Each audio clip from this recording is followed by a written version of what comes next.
말씀 출애굽기를 보겠습니다. 15장입니다.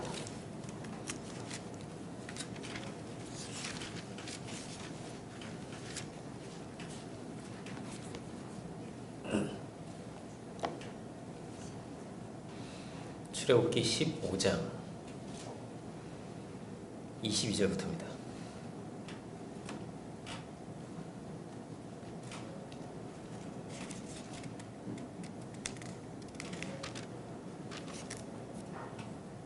출애굽기 15장 22절로 27절까지를 찾으신 줄로 알고 제가 봉독하겠습니다.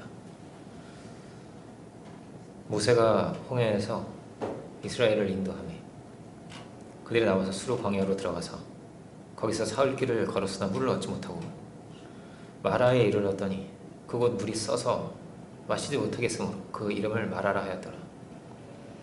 백성이 모세에게 원망하여 이르되 우리가 무엇을 마실까 하며 모세가 여호와께 부르짖었더니 여호와께서 그에게 한 나무를 가리키시니 그가 물에 던지니 물이 달게 되었더라. 거기서 여호와께서 그들을 위하여 법도와 율례를 정하시고 그들을 시험하실세 이르시되 너희가 너희 하나님 나 여호와의 말을 들어 순종하고 내가 보기에 의를 행하며 내 계명에 귀를 기울이며 내 모든 규례를 지키면 내가 애굽 사람에게 내린 모든 질병 중 하나도 너희에게 내리지 아니하리니 나는 너희를 치료하는 여호와임이니라. 그들이 엘림에 이르니 거기에 물샘 멸돌과 종려나무 이른 구루가 있는지라. 거기서 그들이 그 물 곁에 장막을 치니라. 아멘. 말씀의 제목은 나는 너희를 치료하는 여호와임이라, 이런 제목으로 보겠습니다. 오래전에 한 80년대 같아요. 정확한 때가 기억이 나지 않습니다. 미국 드라마였는데 이제 한국말로 이제 번역이 이렇게 성우가 이렇게 해서 나오는 그런 드라마였습니다. 머나먼 정글이라는 드라마였는데 베트남전을 그린 그런 영화였어요. 시청률이 굉장히 높았습니다. 오래된 드라마지만 아직도 이게 제 기억에 남아있는 그런 장면이 있습니다. 막 총을 쏘고 막 이런 장면도 있지만 전쟁이 끝난 거예요. 이제 마지막에 이제 베트남전이 끝이 납니다. 그래서 집으로 돌아온 거죠. 그랬는데 그 참전한 사람이 계속 악몽을 꾸는 겁니다. 계속 악몽을 꾸고 자는데도 막 계속 총소리가 다다다다 막 총소리가 들리고 계속 도망쳐야 될 것 같고, 그 전쟁이 분명히 끝이 났어요. 끝이 났는데 이 전쟁이 이 사람한테는 안 끝난 겁니다. 그래서 계속 꿈속에서 전쟁이고 계속 자기가 이제 쫓기는 거예요. 그리고 막 그 죽은 동료들 있잖아요. 내가 사랑하는 전우들, 가까운 그 사람들이 자꾸 생각이 나고 매일 아침에 막 식은땀을 흘리면서 깨는 거죠. 평생을 이제 치유를 받아야 되는 겁니다. 그래서 자꾸 이제 술을 마시고 마약에 빠지고 그렇게 되는 거죠. 그런 사람들이 많습니다. 그리고 미국에는 그런 프로그램이 계속 전쟁이 있잖아요. 아프가니스탄도 있고 막 있으니까 그런 사람들을 재활시키고 이런 프로그램이 많대요. 근데 많은 사람들이 자살하는 사람이 많고요. 그 전쟁에 참여했던 사람들이. 이 죄 많은 세상이 그렇구나 이런 생각을 해보게 됩니다. 평화를 지키기 위해서 필요악이죠. 필요악. 필요는 한데 악한 거예요. 사람을 죽이는 게 좋은 게 아니잖아요. 그죠? 그 상처받고 상처 주고 정죄하고 뭐 미워하고 속고 속이며 이 세상에서 그렇게 사는 것입니다. 가장 이제 힘들고 어려운 케이스죠. 이 전쟁은. 그런데 이것은 어떤 경우에는 상처를 부모에게도 받는 거예요. 가까운 친구에게도 받고 왕따를 당할 수도 있고요. 이 역사는 그런 것입니다.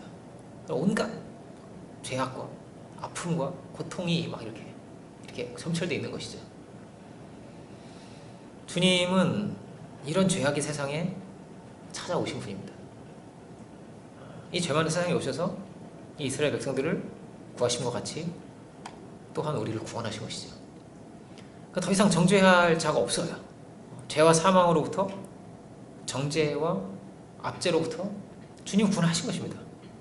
이스라엘 백성들은 더 이상 노예가 아니죠. 이들을 자유케 하신 다음 주님께서 본래 이들이 이루어가야 할, 본래 하나님께서 이 사람들에게 두신 그 하나님의 뜻을 보이신 것입니다. 그것이 창세기이고 에덴을 이렇게 보여주시는 거예요. 이런 세계를 내가 이루고자 하였다 하는 것을 이 출애굽한 노예들이죠. 노예들, 이들에게 보여준 것입니다. 이들에게 새로운 소망을 주시고 너희는 이런 존귀한 자들이다 하시는 거죠. 하나님의 형상이라는 거예요. 이런 하나님의 존귀한 형상이다. 22절부터 우리가 본문을 읽었는데 21절을 잠깐 보면 미리암이 그들에게 화답하여 이르되 이렇게 돼 있죠. 21절 보면 너희는 여호와를 찬송하라. 그는 높고 영화로우시며 말과 그 탄자들을 바다에 던지셨음이로다 이렇게 되어 있습니다. 막 우리를 구원하신 하나님께 막 영광을 돌리는 거예요. 미리암이 하나님께 영광을 돌리는 그런 내용입니다. 그럴 수밖에 없죠. 이들은 아주 저주받은 것 같은 그런 운명 가운데 있었던 것입니다. 근데 그 운명을 하나님이 바꿔주신 거죠. 10가지 막 재앙이 내려가지고 이 우상의 나라가 이들을 계속 데리고 있을 수가 없었습니다. 마치 토해내듯이 그 우상의 세계가 토해낸 사람들이에요. 이 사람들. 그럼 누가 노예를 해방시키겠습니까? 노예가 얼마나 좋은 건데요. 얼마나 유용한 거예요. 로마도 마찬가지죠. 문명의 밑바닥에는 로마가 있는 겁니다. 로마가 있는 거래. 노예가 있는 겁니다. 노예가 그걸 다 만드는 거예요. 막 얼마나 불가사의한 거예요. 막 피라미드도 그렇고 로마의 엄청난 건축물들이 다 노예가 만든 거예요. 로마는 한 6천만 정도의 노예가 있었다고 하잖아요. 엄청난 노예가 있었던 것이고 이집트도 마찬가지죠. 그 엄청난 건축물들이 다 노예들이 만든 것입니다. 절대 안 놓아주려고 하는 거죠. 노예는 왜 해방시키려고 하겠어요? 이들이 400년을 넘게 노예 생활을 했습니다. 400년이 굉장히 긴 세월이죠. 조선왕조가 몇 년이죠? 그런 오래전에 그런 드라마가 있어요. 조선왕조 500년이라고. 한 500년이 조금 넘는단 말이에요. 그 긴 세월이 이 400년이 굉장히 긴 세월이에요. 거의 조선왕조에 이렇게 준할 정도의 엄청난 시간이란 말이에요. 430년. 이 긴 세월을 계속 노예로 살아. 노예로. 할아버지도 노예고 아버지도 노예고 나도 노예고 내 자식도 노예고 자식한테 무슨 꿈을 꾸라고 할 수 있겠어요? 어떻게 벽돌 잘 굽는지 그거 가르칠 수밖에 없는 거예요. 그게 전부란 말이에요. 이들의 어떤 소망도 가질 수가 없고 태어나 보니까 내가 노예예요. 태어나 보니까 뭐 어떻게 뭐 할 수가 없는 거예요. 이런 현실 속에 저주받은 것 같은 이런 운명 속에 이들이 갇혀 있었던 것이죠. 우리나라도 마찬가지죠. 우리는 지금 엄청나게 좋은 때를 타고 있는 거예요. 우리나라에 복음이 전해질 때만 해도 그랬죠. 양반 계급이라고 하잖아요. 계급이었단 말이에요. 그 계급은 7%가 안 됐습니다. 나머지 93% 이상이 족보도 없고 뭐 성도 없고 그랬던 거예요. 돌쇠 뭐 이름도 개똥이 뭐 이렇게 섭섭이 뭐 이렇게 불렀던 겁니다. 부모가 백정이다. 그러면 자식도 백정인 거예요. 무슨 꿈을 꿀 수가 없는 어떤 소망도 가질 수가 없는 그런 운명이었던 것이죠. 지금도 그런 나라가 많은 겁니다. 지금도 어떤 제도 아래 카스트 제도 아래 갇혀 있고 그럼 많은 거죠. 어떤 소망을 가질 수 없는 거예요. 어떻게 소망을 가질 수가 있냐? 이들에게 하나님이 나타나시고 하나님이 이들을 건지신 것이죠. 그리고 그 하나님의 그 소망을 이들에게 주신 겁니다. 그 창조하신 하나님의 그 본래의 뜻을 이루어가라 하시는 것이죠. 이들은 이 자리에서 다시 시작을 하는 거예요. 이제까지 수백 년에 내가 어떻게 살았든지 우리 조상이 부모가 어떻게 살아왔든지 상관없이 이 자리에서 이들은 새로운 역사를 시작하는 겁니다. 이제 하나님의 뜻을 이루는 역사를 새로운 역사를 시작하는 것이죠. 이제 새로운 인생의 시작이구나. 꿈도 못 꾸고 생각도 못했던 일들을 이제는 꿈을 꿀 수가 있고 소망을 가질 수가 있는 거예요. 그 구원받은 이들이 이렇게 약속의 땅을 향해서 출발을 하는데 광야길을 지나야 했습니다. 이 자리는 참 중요한 자리인 거죠. 이스라엘 백성들은 수백 년을 기다린 것이고 수백 년만 기다린 게 아니죠. 하나님은 창조 때부터 기다린 거예요. 하나님의 그 뜻을 이루시길 기다리신 거죠. 그러니까 하나님이 얼마나 이 사람들 주목하고 계시겠어요. 노예들이지만 하나님께서 너무나 귀하게 보고 계신 거죠. 이 역사의 모든 소망은 이 사람들한테 있는 거예요. 이 노예들한테. 막 배우지 못하고 정말 너무 남루하고 손에는 막 굳은 살이 가득 베긴 사람들인데 이 사람들이 역사의 희망이에요. 지금 그런 것이죠. 하나님이 얼마나 집중하실까, 얼마나 귀하게 여기실까, 이렇게 바라보실까, 그 뜻을 이루시고자 다 힘으로 지배가 되고 다 그렇게 그냥 가치없이 죽어가는 인생들인데 대부분의 인생들이 귀하게 여기신 거예요. 하나님께서 이런 엄청난 일을 행하셨구나. 그 하나님께서 역사를 이렇게 바꿔 우리에게 이런 자유를 주시고 우리에게 이런 소망을 주신 것이죠.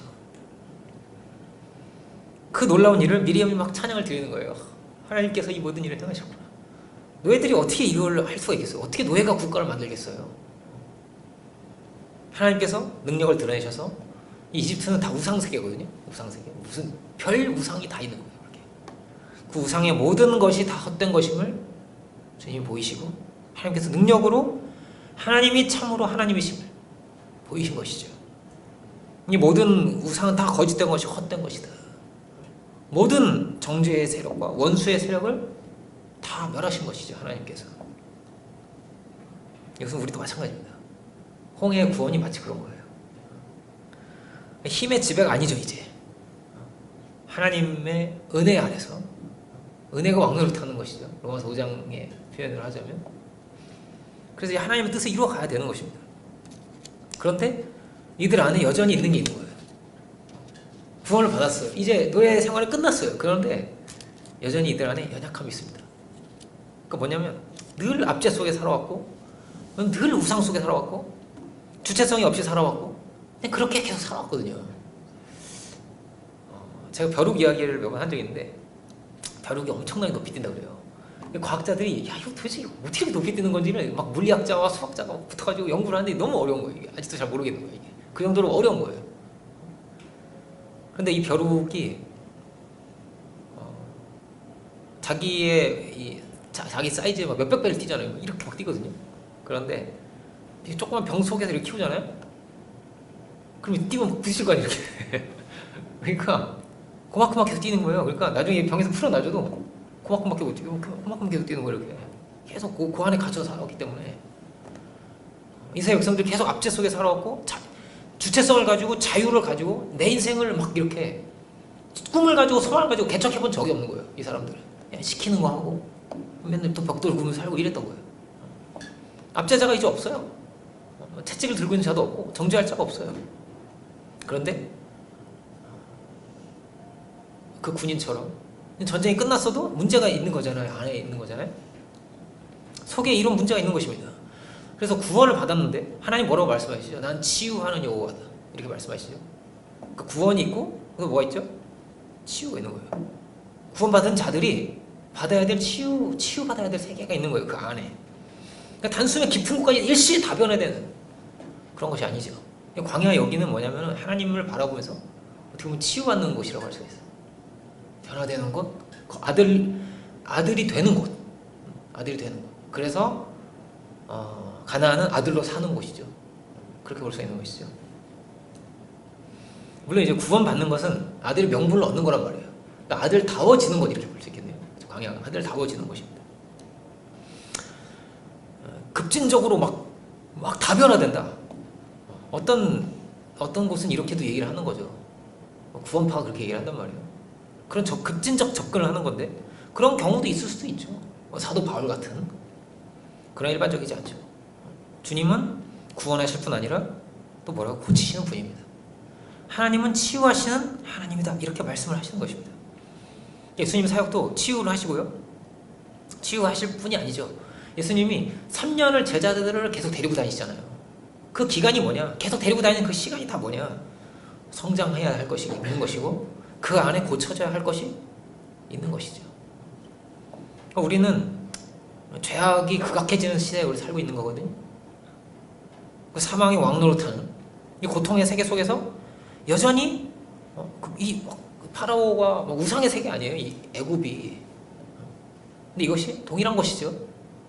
수많은 이들이 다 그 우상을 쫓아가는 것이고 이 죄악의 세계 속에서 끊임없이 사이코패스와 정신병자들이 계속 더 많이 나오는 그런 시대에 우리가 살고 있는 것이죠. 그런데 하나님께서 우리를 고치시는 분이다 하십니다. 내가 너희를 고치겠다 하십니다. 뭘 고쳐야 되는 거죠? 어디에 문제가 있는 거죠? 오늘 본문을 보면 그렇습니다. 이 사람들이 사흘길을 나왔다고 돼 있어요. 22절을 보면 홍해에서 이스라엘을 인도하며 모세 인도하는데 그들이 나와서 수르 광야로 들어가서 거기서 사흘길을 걸었으나 물을 얻지 못하였다 이렇게 돼 있습니다. 사흘을 걸었는데 물을 못 먹었다. 물론 이제 좀 가지고 있는 게 있었겠죠. 그죠? 그걸 이제 마시는데 이게 점점 떨어져 가는 거예요, 이 물이. 근데 물이 없는데 이런 게 오는 거죠. 하나님이 지금 이 상황을 아시겠어요? 모르시겠어요? 다 아시는 거예요. 지금 어떤 상황입니까? 이게 13장인데 이거는 이미 구름 기둥과 불 기둥으로 하나님 인도를 하세요. 이 광야는 이렇게 지금 현대 과학이 이렇게 발달해도 사람이 살 수 있는 데가 아니에요. 이 당시에는 더 못 살죠. 살 수 있는 곳이 아니에요. 너무 낮에는 너무 뜨겁고 저녁에는 너무 춥고 이러니까 집이 없잖아요. 이 사람들이 지금 장막 걷었다 폈다 하면서 계속 이동을 하는 건데 살 수 있는 곳이 아니죠. 하나님이 저녁에는 불기둥이 있으니까 따뜻한 거예요. 차가운 것으로부터 지켜주시고 낮에는 구름 기둥이 이렇게 쫙 있어가지고 그 뜨거운 햇빛이 오지 않는 거예요. 이 사람들한테. 이 사는 것이란 말이에요. 하나님은 왜 모르시겠어요? 목마른 거를. 물이 목마르고 가란 거를 왜 모르시겠어요? 근데 여기에서 원망한다고 되어 있습니다.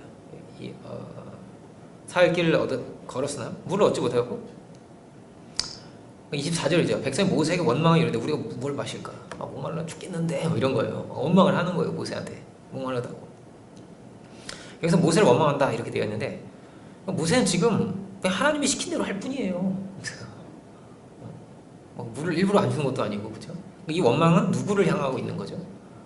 여기서 하나님을 향하고 있어요. 그 연결되어 있는 것이죠.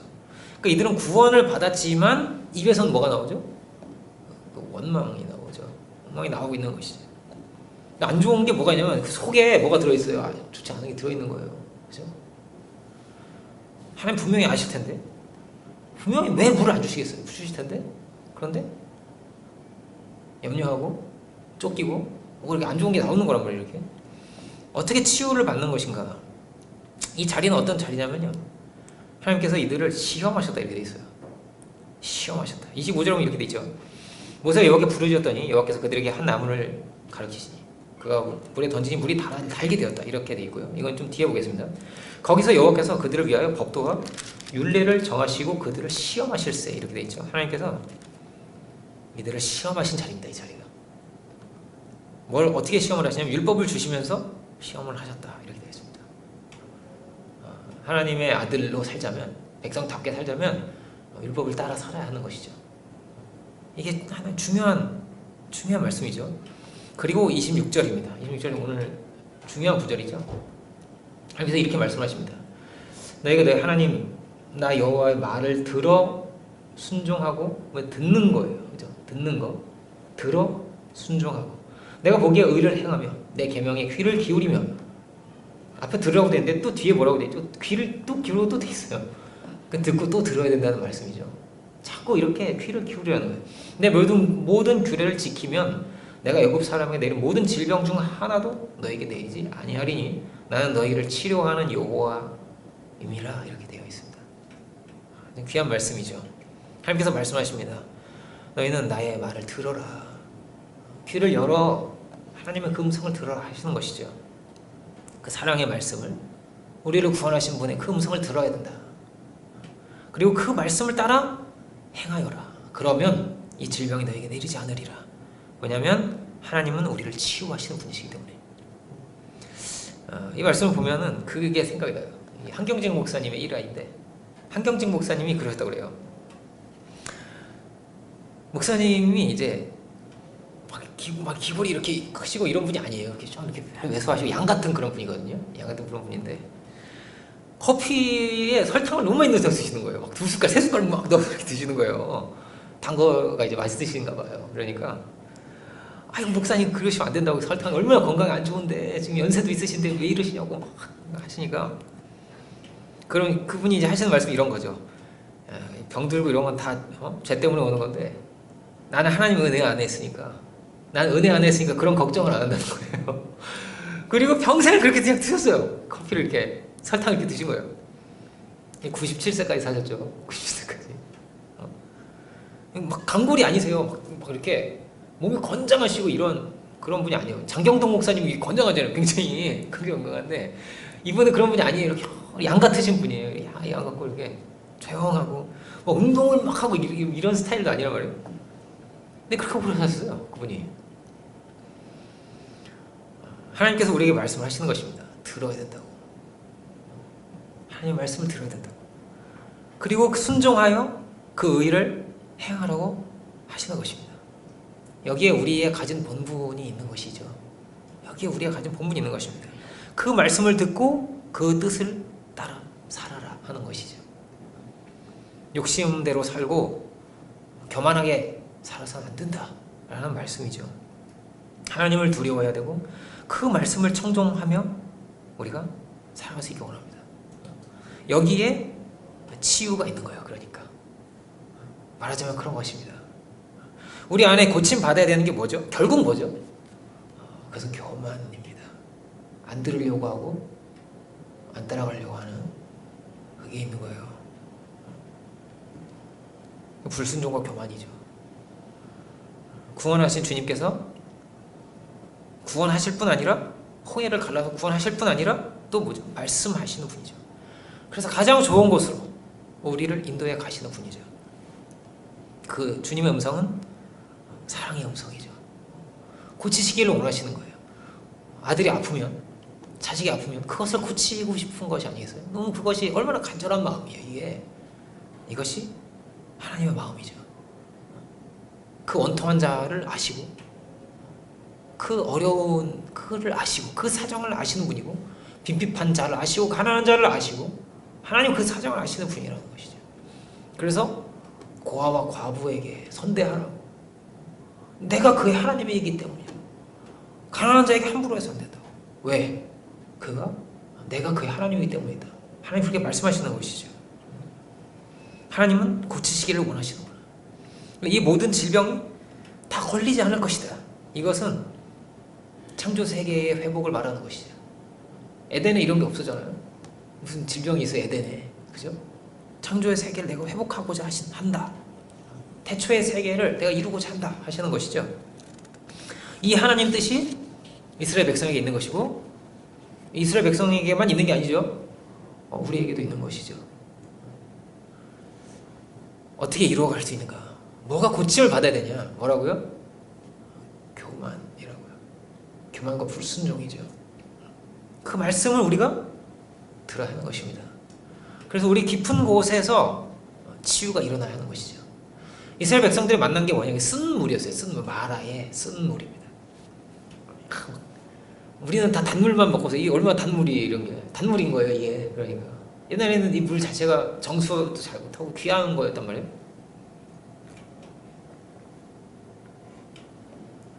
쓴 물 도저히 마실 수 없는 막 그런 물인 거란 말이에요. 감도 막 떫은 감을 먹기 힘들잖아요. 이건 바로 뱉는 거란 말이에요. 이게 감도 이 물이 그런 목말라 죽겠는데 물이 막 도저히 마실 수 없는 쓴 물만 이렇게 있었단 말이에요. 근데 이 쓴 물이 뭡니까? 이 쓴 물이 마치 우리의 존재를 의미하는 것이죠.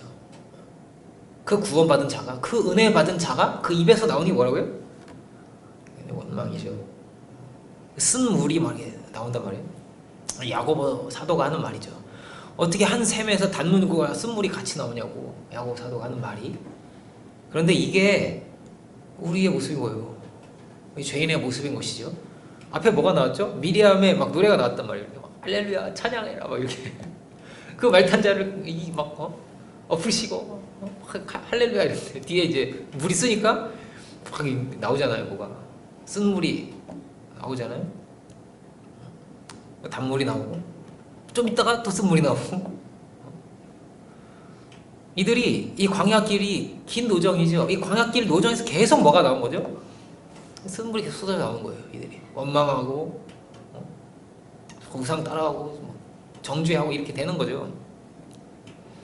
근데 주님이 그들을 아세요. 고침을 받아야 할 자들이라는 것을, 그들 안에 아픔이 있다는 것을, 고침을 받아야 할 자들이라는 것을 주님 아시고도 이들을 계속 그냥 끌고 가세요. 또 끌고 가시고 또 끌고 가세요. 그 원망하는 자들에게 또 반석을 열어 물을 주시고 또 그들에게 만나를 다시 내려주시고 만나가 안 내린 적이 있었을까요? 변함없이 하나님은 만나를 주시고 그 물을 다시 주신 것이죠. 가나안이 안식의 터전인데 여기서 계속 여기서 율법을 주신 광야에서 율법을 주시거든요. 가나안에 주신 게 아니고 홍해를 건너기 전에 주신 것도 아니고 광야에서 주세요. 광야에서 먼저 구원하시고 구원받은 자들에게 율법을 주십니다. 율법대로 살면서 뭐가 정리가 돼야 되는 거죠? 과거죠. 과거. 내가 원치 않는데 들어와 있는 게 있는 거예요. 이 안에 들어와 있어요. 그래서 여기서 막 쓴물이 나오는 거예요. 내가 원치 않는데 전쟁에 참전해가지고 막 이게 뭐가 있었던 것처럼 들어와 있는 게 있는 거예요. 이게 다 정리되고 이전의 습관이 정리가 되고 쓴물을 내는 이 맨날 채찍 맞고 막 쓴물을 내면서 일을 한 거죠. 이 쓴물을 내는 것 같은 이게 단물이 나오는 샘과 같이 변화되어야 하는 자리가 광야의 자리죠. 사순절은 마치 그와 같은 것입니다. 이 길을 가서 이 노정을 가고 그리고 십자가를 만나는 거예요. 그러니까 모세에게 주시는 권능 중에 하나도 치유였습니다. 손에 문둥병이 이렇게 딱 빼면 문둥병이 또 딱 빼면 문둥병이 고쳐지고 이런 걸 이런 능력을 주셨단 말이에요. 모세에게 하나님께서 이제 품는 거죠. 품는 건 사랑이거든요. 문둥병 이런 병인데 이 병을 어떻게 고칩니까? 품어서 고친다는 것이죠. 품어서 고치고 이들은 원망을 합니다. 물이 없다고 목말라 죽겠는데 뭐 이런 거예요. 그런데 이들에게는 뭐만 보일까요? 물이 없는 것만 보이겠죠. 물이 없는 것만 보이는데 그런데 그 원망과 이게 정말 나올 수 없는 말을 구원의 하나님께 막 쏟아내는 자기 자신이 있는 거잖아요. 근데 그 자신은 못 봐요. 못 보고 물이 없는 것만 보이죠. 이거 왜 없죠? 왜 이런 거죠? 분명히 구름 기둥과 불 기둥이 있는데 그런 게 이렇게 쏟아져 나온단 말이에요. 이 문제가 무엇인가? 먼저는 믿음의 문제죠. 물이 없는 것도 있어요. 그런데 뭐가 없죠? 믿음이 없죠. 그냥 불신이 있고 교만이 있고 이 내면의 문제가 있는 것이죠. 이런 상황이라는 것은 늘 오게 돼 있는 것이죠. 우리는 안 옵니까? 사흘만 물이 없습니까? 어떤 때는 사업이 망하고 어떤 사람은 시험에 떨어지고 1년을 재수를 해야 되고 어떤 사람은 정말 자기가 사랑하고 이런 사람한테 버림을 받기도 하고 이런 거예요. 이런 게 찾아오는 것이죠. 우리의 삶에서. 그럼 원망을 해야 되는 것입니까? 그건 왜 그런 거냐고 해야 되는 것입니까? 온갖 힘든 상황이 오는 것이죠. 그런데 그 상황을 넘어서 연단이 되고 성숙이 되고 그것을 지나서 우리는 가나안을 향해서 가야 하는 것이죠. 이 자리에서 뭐가 드러나는 것입니까? 이 자리에서 드러나야 할 것이 바로 믿음이죠. 나를 구원하신 분이 왜 물을 안 주시겠냐고. 나에게 생명을 주신 분이 왜 그 아들을 우리에게 주신 이가 왜 다른 걸 왜 안 주시겠냐고. 승리가 가득하죠. 사도 바울 안에 도사를 양과 같이 여기를 받지만 승리가 가득한 것이죠. 그런가 하면 뭐라고요? 어떤 이는 이게 쏟아져 나오겠죠. 정죄가 쏟아져 나오고 원망이 쏟아져 나오고 이건 왜 그런 것이며 저건 왜 그런 것이며 이건 관계에서도 마찬가지고 어디에 문제가 있다고요? 교만이라고요. 이들은 들으려고 하지 않은 거죠. 먼저 들었어야 되잖아요. 모세에게 조용히 뭐, 혹시 무슨 일이 있나요? 말하든지 급하게 말을 쏟아내면 안 되잖아요. 전도서에 이런 말씀이 있는 것입니다. 급하게 말을 내지 말라. 왜요? 하나님은 하늘에 계시고 너희는 땅에 있기 때문이라. 제가 한번 읽어볼까요? 전도서 5장 2절인데 너는 하나님 앞에서 함부로 입을 열지 말며 급한 마음으로 말을 내지 말라. 하나님은 하늘에 계시고 너는 땅에 있음이니라. 그런즉 마땅히 말을 적게 할 것이라. 이렇게 돼 있어요. 이 모습이 이들만의 모습이 아닌 거예요. 이게 우리의 모습일 수 있는 것이죠. 늘 이들이 자기가 고침을 받아야 되고 내가 지금 쓴물을 내고 있는 이런 자기라는 거를 자기가 의식도 못할 수도 있어요. 의식도 못하는 거예요. 우리도 그렇고요.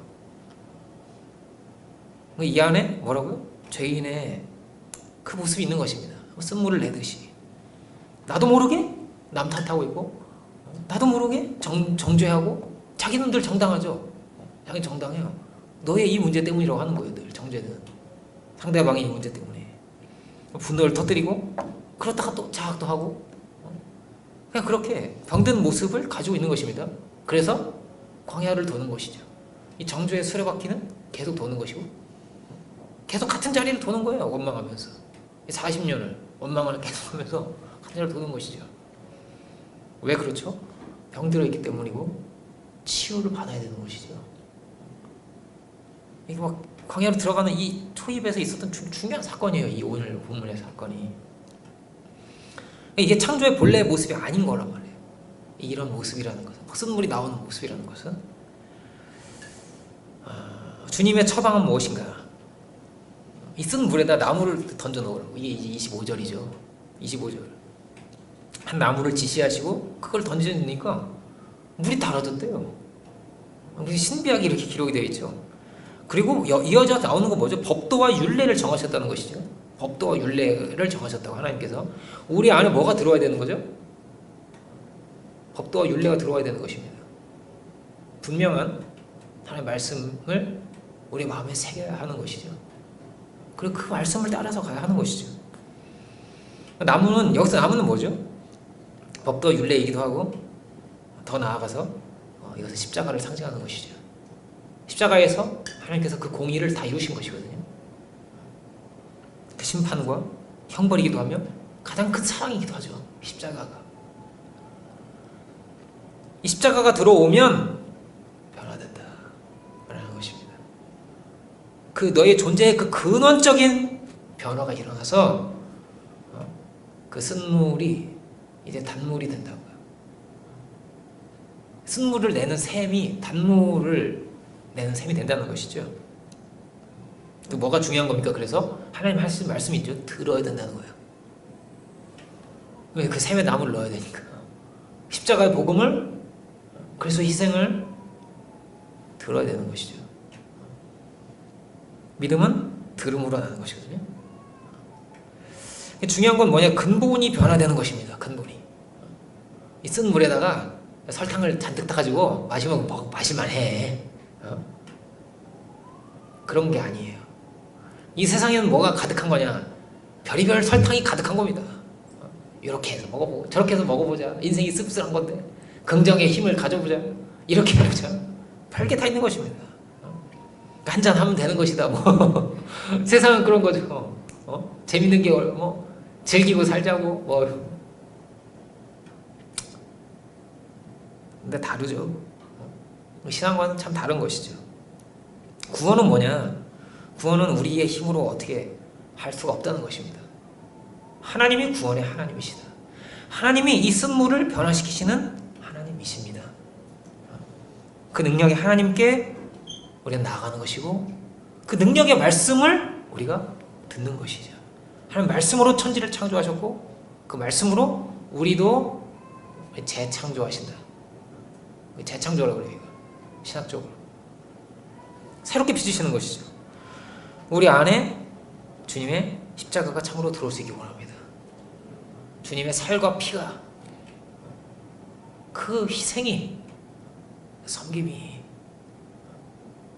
그 낮아지심이 우리 안에 깊이 들어올 수 있는 기간이 될 수 있기 원합니다. 복음의 진리죠. 변화는 어떻게 되는 것입니까? 사랑으로 변화되는 것입니다. 그런데 왜 광야죠? 광야는 그런 곳입니다. 아무것도 없는 곳이에요. 아무것도 없어요. 아무것도 없어요. 우상과 막 번쩍거리는 것과. 애굽 사람들은 굉장히 이렇게 막 사치와 향락에 젖어 있는 사람들이었거든요. 다 화장을 하잖아요. 이렇게 남자도 이렇게 눈이 이렇게 시꺼멓게 이렇게 해놨잖아요. 남자도. 요즘은 남자도 화장한다고 하지만 애굽 사람들은 다 그렇게 화장을 하고 살았어요. 꾸미고 향수와 이런 게 그렇게 발달돼 있었고 애굽에 그랬거든요. 없어요. 그런 게. 화려한 건축물과 그런 막 향기로운 뭐 이런 것들이 없어요. 아무것도 없는 거예요. 광야는 나를 비우는 자리입니다. 그러니까 나를 비우고 내 눈앞에 아무것도 다 치워버리고 우상과 이 모든 걸 다 치워버리고 구름 기둥과 불 기둥을 따라가는 자리예요. 광야가 그렇게 고침을 받는 것입니다. 그렇게 고침을 받는 것입니다. 나만 바라보라. 나만 바라보라. 그 자리가 뭐라고요? 광야예요. 광야예요. 이스라엘 백성들 초막절이 되면 초막절이 그런 절기가 있었어요. 초막절이 되면 그 광야에 막 가가지고 일주일을 있어야 돼. 초막을 짓고 살아야 돼요. 초막절이. 왜 그렇게 살아야 됩니까? 그 절기가 그랬어요. 절기가. 우리는 지금 이렇게 가고 있다는 말이에요. 안식의 땅을 향해서 약속의 땅을 향해서 가고 있다. 가나안 땅에 살지만 그래도 우리는 가고 있다고요. 그렇게 보는 것입니다. 그거를. 하나님이 이거를 어떤 사람은 이 광야 길을 허니문이라고 해요. 허니문. 하나님하고 나만 있는 아무것도 없으니까 아무것도 없어요. 그냥 모래 벌판밖에 없어요. 그리고 뭐가 있죠? 불기둥과 내가 있는 거예요. 구름 기둥과 내가 있는 거예요. 그 주님과만 가는 길. 그 율법을 들으며 밥도 안 해 먹어도 돼. 귀찮지 않아요. 밥 해 먹기 얼마나 힘들어, 그죠? 밥도 그냥 다 주워 먹으면 되고 만날 주워 먹고 고기도 한 번씩 떨어뜨려 주시고 뭐만 하는 거죠? 주님만 바라보는 거예요. 이 광야가. 그 생명의 떡을 먹으면 주님을 바라보며 아들로 변화되는 자리가 광야죠. 광야죠. 사순절이 뭐라고요? 마치 그런 때입니다. 막 금식하고 막 일부러 안 먹어. 맛있는 것도 안 먹고 그랬어요. 옛날에 중세시대는 뭐 좋은 건 아니지만 고기 먹으면 감옥 가고 이래야 됐어요. 고기 먹으면 다 막 법으로 막 해가지고 자율적으로 해야지, 그죠? 그렇지만 말하자면 그런 것입니다. 자기를 비우는 시간이었단 말이에요. 자기를 비우고 세상 것을 끊고 자꾸 이렇게 나를 유혹하는 것들을 다 내려놓고 주를 바라보는 그런 시간입니다. 구원은 주님께만 있는 것이니까요. 이 세상에 막 설탕 같은 거 타먹고 그런 게 아니니까요. 그렇게 갈 수 없는 것이니까요. 쓴물 같은 인생을 설탕 타면서 쭉쭉 삼키고 그게 아니고요. 우리의 존재가 달라지는 것입니다. 이 모든 상황을 넘어서 입에서 단물이 나오고 그 모든 환경을 넘어서 복음이 드러나고 승리가 드러나는 것이죠.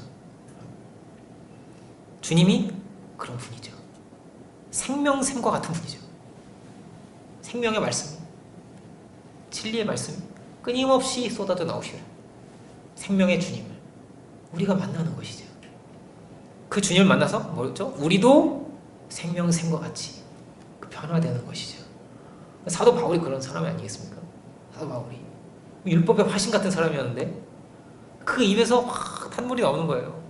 나의 사랑하는 빌레몬, 막 탄물이 나오는 거예요.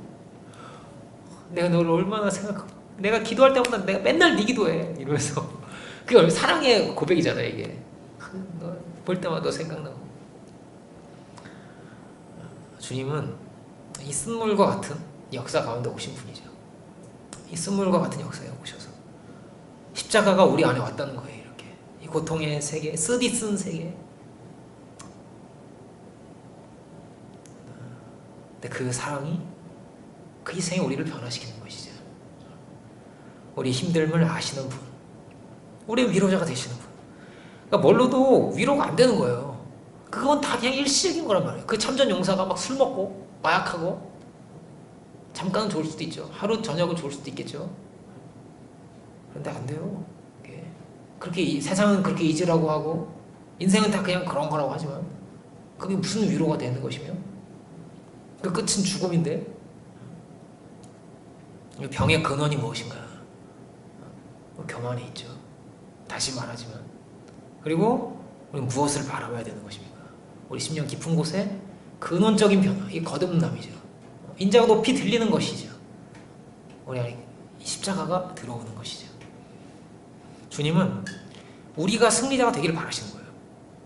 우리가 승리자가 되기를 바라십니다. 우리가 이 세상을 변화시키기를 바라십니다. 주님이 단물과 같은 사람들이 돼가지고 오늘 본문은 그렇게 되어 있습니다. 조건절이에요. 조건절. 너희가 이렇게 승리한다면이에요. 내가 내 말을 듣고 그 순종하면, 그 의를 따라 행하면 너는 치유함을 받게 된다. 이 땅 가운데 새로운 역사가 열리게 된다. 이런 말씀입니다. 주님 우리 구원하셨지만 우리가 뭐라고요? 변화돼서 우리가 승리자가 되기를 주님은 바라십니다. 구름기둥과 불기둥이 있어도 목마른 상황이 옵니다. 힘들 겁니다.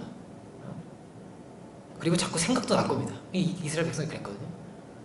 바로 다음 장면이 이제 애굽의 곡기가 그리워하는 장면이에요. 이게 이어지는데,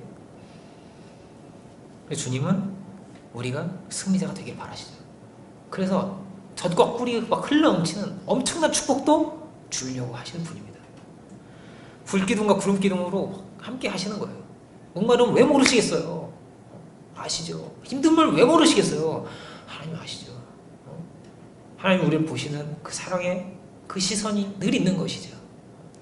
마치 제가 제 아들을 바라보거나, 그럼 저희 어머니가 선이가 어디 내려갔어요. 지금 이제 학교를 지방으로 내려갔잖아요. 할머니 할아버지가 막 보고 싶어요. 어떻게 해? 우리 손녀가 어떻게 해야 되나. 근데 이게 그보다 더 뜨거운 마음으로, 더 큰 사랑으로 하나님은 우리를 바라보시는 분입니다. 지켜보시는 분입니다. 이 고통 많은 역사, 이 썬물과 같은 역사를, 한많은 역사를 주님은 돌이키기를 원하시죠. 그러려면 뭐라고요? 근본이 바뀌어야 되는 것입니다. 근본이. 다른 모든 것은요 사실 작은 거예요. 다른 건 작은 것입니다. 근본이 바뀌어야 되는 것이죠. 우리의 진정한 위로가 되시는 분, 참으로 우리가 그리스도 안에서 생명수 같은 단물을 내어놓을 수 있는 우리들이 되기 원합니다. 복음의 사람이 되어, 사랑의 사람이 돼서 참으로 많은 이들을 살리고 이 세상을 치유하는 우리 모두가 다 되기를 주님의 이름으로 축원드립니다. 기도하겠습니다. 은혜를 주신 주님, 오늘 마라의 쓴물, 그 자리에 주님의 주신 귀한 명령과 말씀이시여 우리가 함께 듣게 됩니다. 우리 안에 구원받았지만 참으로 고침받아야 할 우리의 모습이 있지 아니합니까? 주여, 무엇보다 그 상황과 환경을 넘어서 무엇보다 우리가 주의 음성에 청종케 하여 주시고 참으로 그 말씀을 따라 행할 수 있는 저희들이 주여 다 되게 하여 주옵소서. 참으로 고통의 역사, 한많은 역사, 많은 이들이 무너져가고 죽어가는 고통의 역사 가운데 우리를 부르시고 우리에게 위로 주시고 은혜와 사랑으로 우리를 변화시키신 주님, 주여 우리가 온 마음으로 주를 바라볼 수 있는 귀한 사순절의 기간이 되게 하여 주옵소서. 그 은혜 가운데 새롭게 빚어지며 능력의 사람들로 거듭나서 참으로 많은 이들을 살릴 수 있는 저희들 모두가 또한 다 되게 하여 주시옵소서. 모든 감사와 영광을 주님께 올려드리기를 원하면서 모든 말씀 예수 그리스도로 기도드립니다.